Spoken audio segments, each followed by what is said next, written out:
What's up, everybody? This is RDP, and I want to give you a forecast on SPX for where I think we might be going for the week to come, especially since me and Breadman are going to be starting this small port challenge with 3 grand.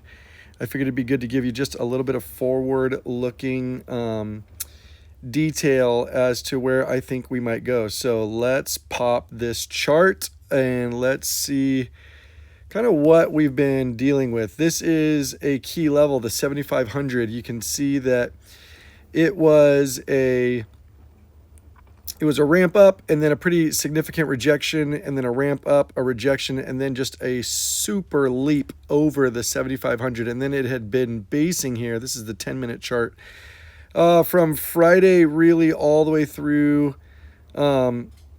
the following week. It was a short week, so the whole week we kind of ranged here, and then Thursday we lifted off, and then Friday was another range day, so we tucked in right under 7,600. I had 7,600 calls. I told the Discord tonight, it's 9:09 West Coast time, and let me turn off these notifications. Do not disturb because Breadman's texting me.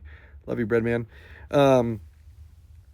So I was telling the Discord, everything under 7,600, my theory, even though right now NVIDIA is giving like quite a presentation and like their CEO is talking right now as I'm recording this very well could mount 7,600 and it would be off to the races. But I don't know if we, from this range, 73.25, I don't know.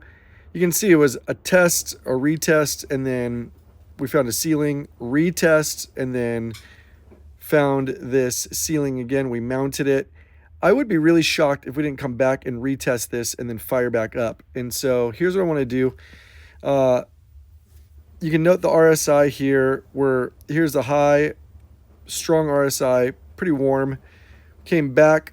I don't know if I'd call this a triple top, but it's pretty close. And you can see the RSI is notably weaker. So if this is going to be a rollover event, which is, totally plausible, what I would do is I would go, macro swing low to swing high to see how far this price might die.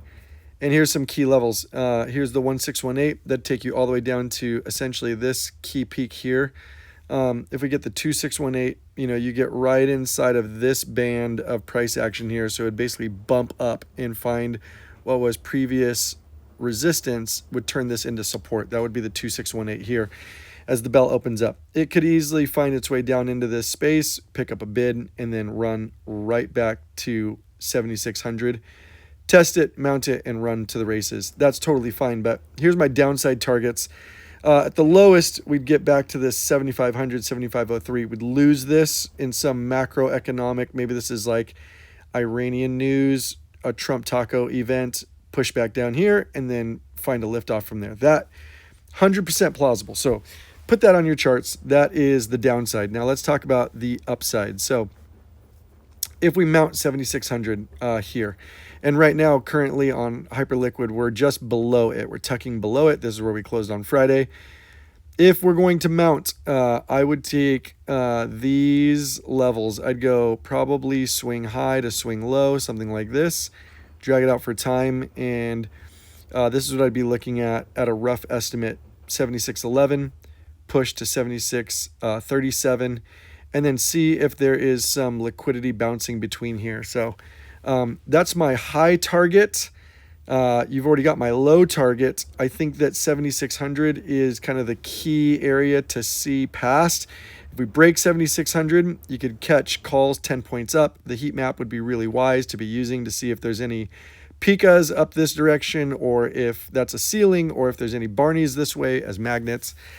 That would be the way that I would be playing SPX coming up. I wanted to give you a look at this play here as like my favorite play of the week. I had called SPX calls, but I might as well just give you the breakdown now. So that's my forecast, but let's look backwards. Let me get rid of this.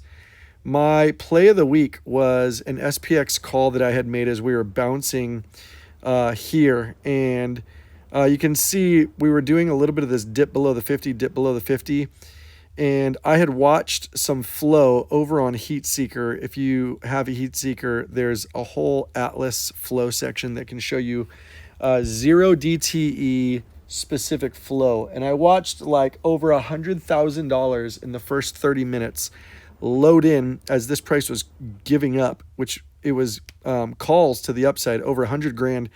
And so I was just so keen once we had bounced here and we printed like this kind of pivot candle here.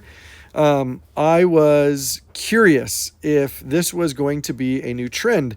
And so what I had done was I'd built out to channel and I just picked it like from here and I had posted it up to here and it made sense. We had a top, bottom, top, arc, bottom. And what had happened is we had made our way straight through this top on that call. It was great. It made 100%. And you can see just at 7 a.m., I think I was up probably 60-ish% on that call. And I was taking my kids to school, and every day I get the first 30 minutes and a little bit of pre-market to talk to the bakers. And what I'll do is if I'm playing responsibly, if I don't know really with great certainty what the market's going to do, I'll sell that call. And I'll tell the bakers, hey, I'm off to take my kids to school. I'm going to sell this. And lo and behold, this thing ripped up. It was actually insanity. By the end of the day, this thing had printed...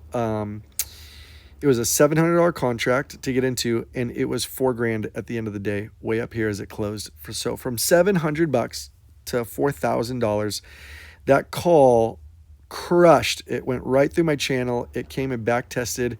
It turned this resistance into support, and then it was just like this grind up. It was fantastic. So those kind of plays are the kind of plays that we're looking to execute for this port challenge. I think that there's going to be plenty of them in the next month. And my hope is that you jump in, that you see it, and you join us as we take all the bakers on this journey to take $3,000 and move it as much as we can. So that was my play of the week. I loved it. $700 to $4,000. What a trade. And now here's my forecast. You got those levels. I hope it helps. I'll see you guys soon.